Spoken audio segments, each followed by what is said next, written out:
Martin Luther King and I landed in Montgomery, Alabama, the same year. He was a young man out of education in Boston, and I had just been elected to the General Conference, and that's where we met. He had just given his introduction to the Dexter Avenue congregation, and then gone on vacation with Ralph Abernathy. Meantime, they went on vacation, and I got started. 1,300 to 1,500 people a night jamming that place, and they all on vacation. Their trustees got hold of them. Abernathy, First Baptist Church, King, Dexter. You better get back here, there's a sheep stealer down here, and he got all the members down there.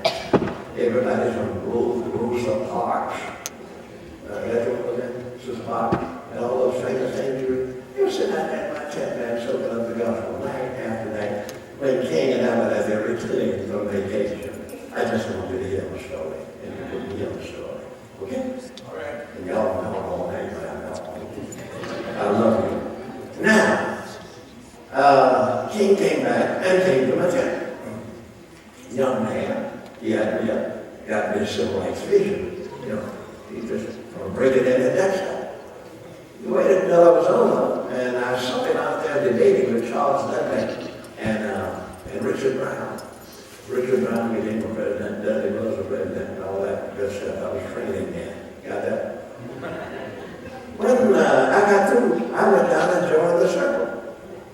And King looked at me. He said, I am disappointed in you.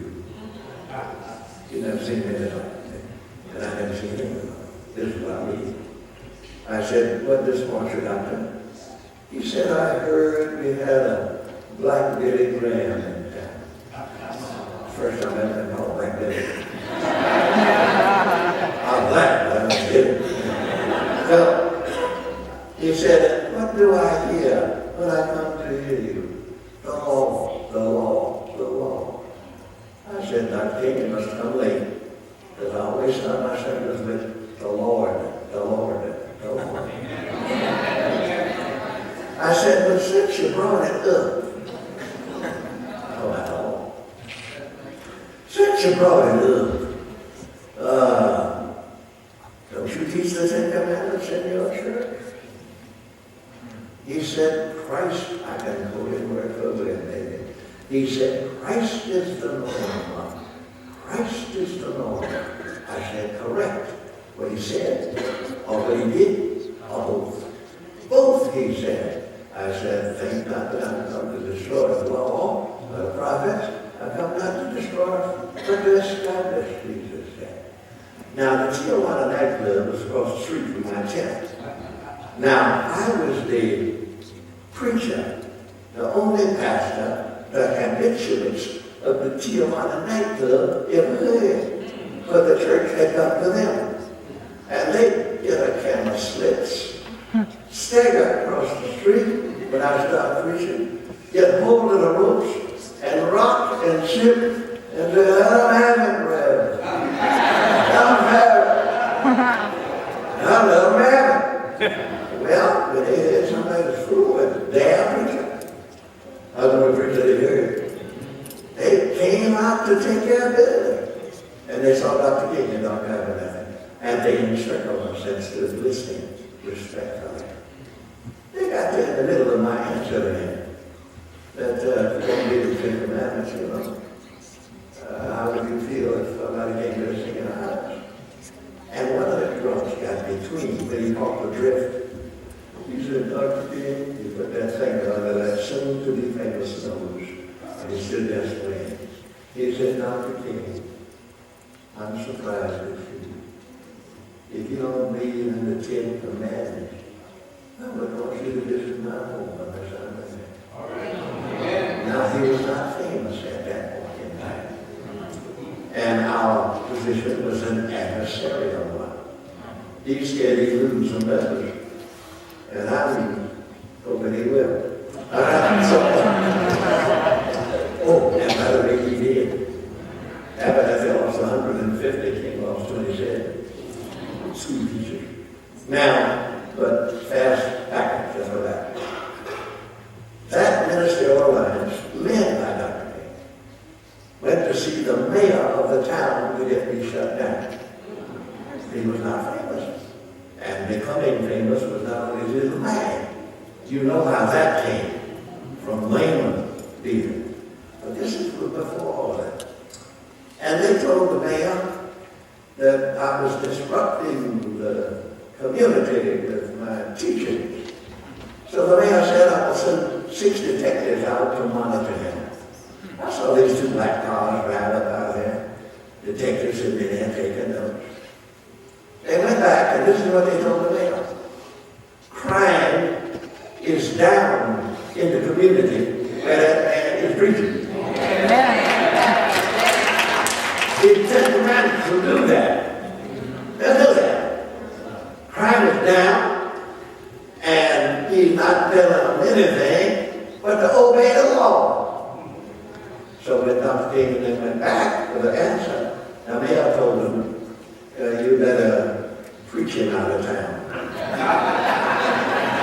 Now that'd be pretty hard to do. You better preach him out of town.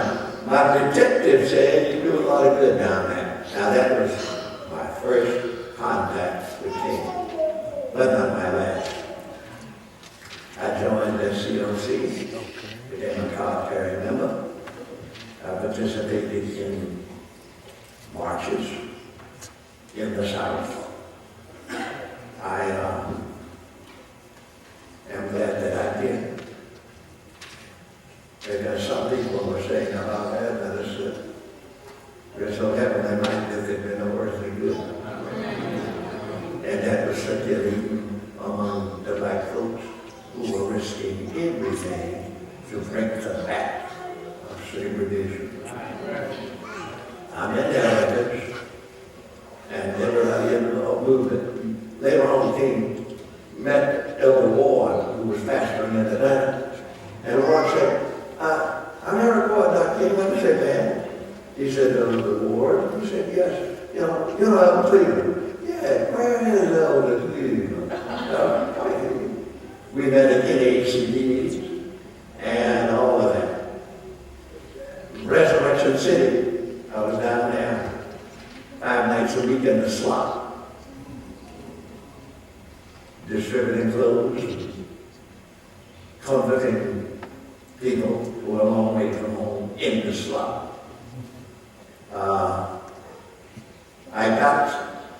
I'm sitting in the cafeteria eating with them at the Review and Herald. President of the General Conference came over and sat down, pulled me up in front of me, put his breakfast down, and said, Earl, I need help. I said, we will. He said, 3,400 people are coming in here, and people are arming to the teeth because they don't know what they're going to do. And he said, what position should we take? I said, you need to put some money down there to feed those people. And you need to put that big old tractor trailer van from the Columbia Union down there with clothing and beds. It was the coldest and wettest April in history out there. By the way, college people that more. Some people might have come by there. I said, come down there because I virtually stayed down there. And Earl Moore of the Central States Conference and Charles Dudley collaborated by sending a medical dental van with a doctor and 3 nurses.